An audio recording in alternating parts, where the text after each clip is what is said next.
সব মানুষের হাতে গ্যাস মাস্ক ছিল, কিন্তু যখন ট্রেনে বিষাক্ত গ্যাস ছাড়া হয় তখন কেউই মাস্ক পরে না।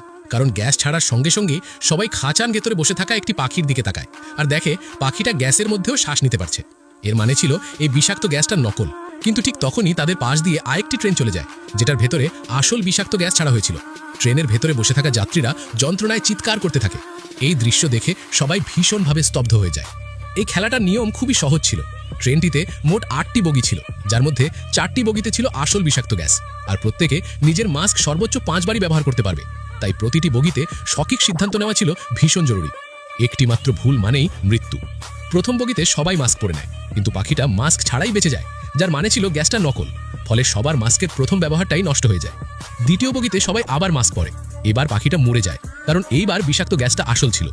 তৃতীয় বগিতে ঢুকতেই টম বলে যে আসল বিষাক্ত গ্যাস খুব তাড়াতাড়ি এসে যায়, মানে এবার গ্যাস নকল হওয়ার কথা। কেউই মাস্ক পরে না, আর তাদের সিদ্ধান্ত সঠিক প্রমাণিত হয়।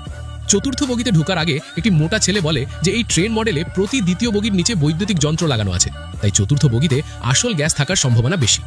কিছু মানুষ মাস্ক পরে আর কিছু পরে না, কিন্তু মোটা ছেলেটার কথা ঠিকই বের হয়। এবার গ্যাসটা আসল ছিল। যারা মাস্ক পরেনি তারা সঙ্গে সঙ্গেই মারা যায়।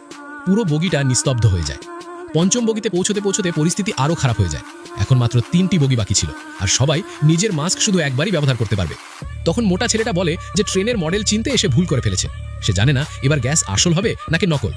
এখন সবাই শুধু নিজের ভাগ্যের উপর নির্ভরশীল। ষষ্ঠ বগিতে সবাই মাস্ক পরে নেয়, কিন্তু তখনই জানা যায় গ্যাসটা নকল ছিল। এখন পরিষ্কার হয়ে যায় যে পরের 2টি বগিতেই আসল বিষাক্ত গ্যাস থাকবে।